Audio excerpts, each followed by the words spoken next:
There is a reason your waves look alive when damp, and almost ordinary when dry. And it is not because your hair doesn't hold. It's because during the drying process, your hair goes through a structural negotiation, and most routines fail that negotiation. Let's remove emotion, and let's remove trends.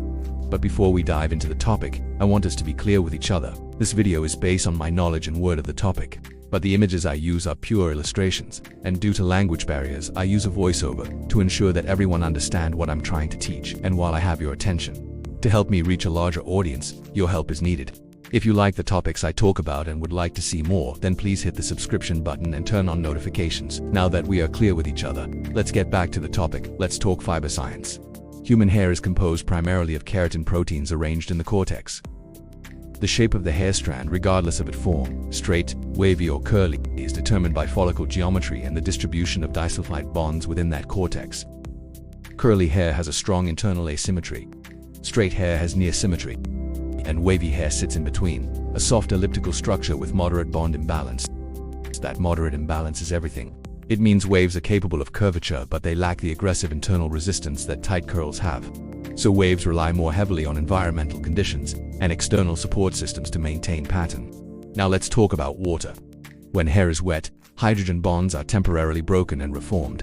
These bonds are weak compared to disulfide bonds, but they are numerous. They account for the flexibility you feel when hair is damp. Research in cosmetic chemistry consistently shows that hair can absorb up to 30% of its weight in water under full saturation. That water swells the cortex slightly and increases pliability. Pliability is not structure, it is opportunity. As evaporation begins, hydrogen bonds reform based on tension, gravity, and applied product behavior.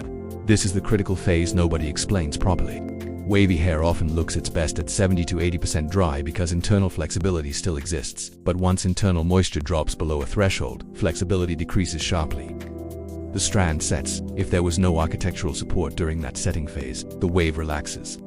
Now let's address the product myth. Most curl-defining creams are lipid-dominant formulations. That means they contain significant amounts of oils, butters, and fatty alcohols.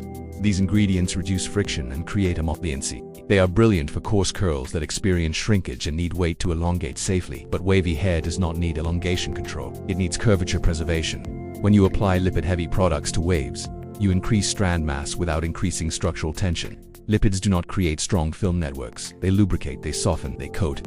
And coating during evaporation increases gravitational pull on a fiber that already lacks aggressive internal resistance. The result: microscopic elongation, not enough for you to see instantly, but enough that when hydrogen bonds reform, they set in a more relaxed position. Your waves did not disappear, they were reset flatter. Now let's contrast that with polymer-based styles. Film-forming polymers such as PVP, VPVA copolymers, polyquaterniums, and acrylates create a temporary lattice around the strand as water evaporates. They shrink slightly as they dry, pulling the fiber into the shape it held while wet. That is structural scaffolding. That is architectural assistance. The cast people are afraid of. That is evidence of polymer network formation. Once the internal bonds have reset, you can break that cast without losing the underlying curvature. Wavy hair needs lightweight polymer structure during evaporation, not lipid mass during saturation. That is the hydration versus weight gap. Hydration provides flexibility. Polymers provide structure. Lipids provide lubrication. Confusing lubrication for structure is where most routines fail. Now let's go deeper into evaporation mechanics. Evaporation occurs in phases. Surface water leaves first, then interfacial water. Finally, bound internal water reduces gradually. During that last phase, the cuticle begins tightening. Surface friction increases. Internal mobility decreases. If you disturb hair aggressively during that window, high airflow, excessive scrunching, separating clumps, you are altering tension alignment as hydrogen bonds reform. You are essentially reshaping the strand mid-negotiation. This is why the last 20% of drying is sacred. Touching your hair at 90% dry can undo 80% of your definition. And no, that's not dramatic. That's mechanical interference. Now let's address social media education. Most viral routines layer, leave-in cream, curl cream, mousse, gel, oil. Layering is not sophistication. It is often compensation. Every layer adds mass. Every mass addition changes gravitational influence. For curls with strong asymmetry, this can enhance elongation. For waves, it often overwhelms. But layered routines look impressive on camera. They look like effort, they look like expertise. Precision rarely looks dramatic, but precision performs consistently.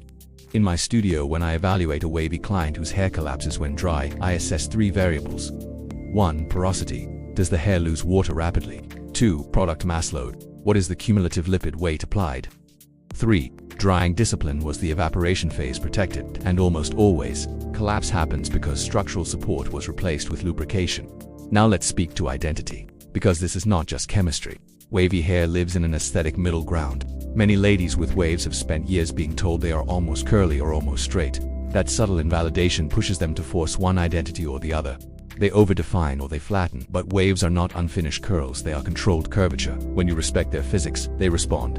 When you copy routines designed for different fiber architectures, they don't. So here is the clinical correction strategy. Hydrate moderately, not dripping.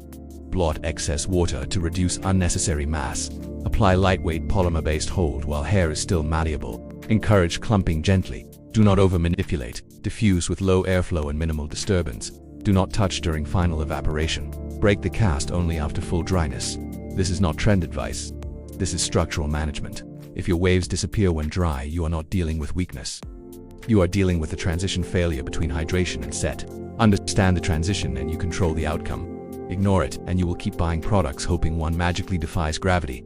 Gravity always wins, unless you engineer around it. If this kind of depth is what you've been looking for, stay here, because this channel does not recycle routines. It builds understanding. And in the next masterclass, we're going even further. We're breaking down how density, haircut, architecture, and perimeter shape determine whether curls stack, separate, or collapse even before product touches the hair. Because styling cannot fix structural cutting mistakes. And that conversation is going to make some people very uncomfortable. But precision over popularity, because popularity won't fix your hair. So now you know that lipids is molecular grease, not molecular glue. Stop drowning your waves in heavy products and wondering why they won't stay. Your hair doesn't need weight to behave, it needs internal hydration to spring. If you're tired, wet to frizzy struggle and you're ready to start engineering your texture professionally, then leave a comment so I can get back to you. And don't forget to mark the calendar for April 1st, 2026. This is the official launch of the Hair by Jacob Studio, designed just for this channel, where we will go live with tutorials, masterclasses, and one-to-one conversations regarding your hair. Then in July 2026, I will launch my book on Amazon, A to Z Cuts, from beginner to master, all in one book. And if you have not subscribed yet, then hit that subscribe button to get more content like this. Stop the guesswork, start the science. Thanks for watching. I'm Jacob, and I'll see you in the next one.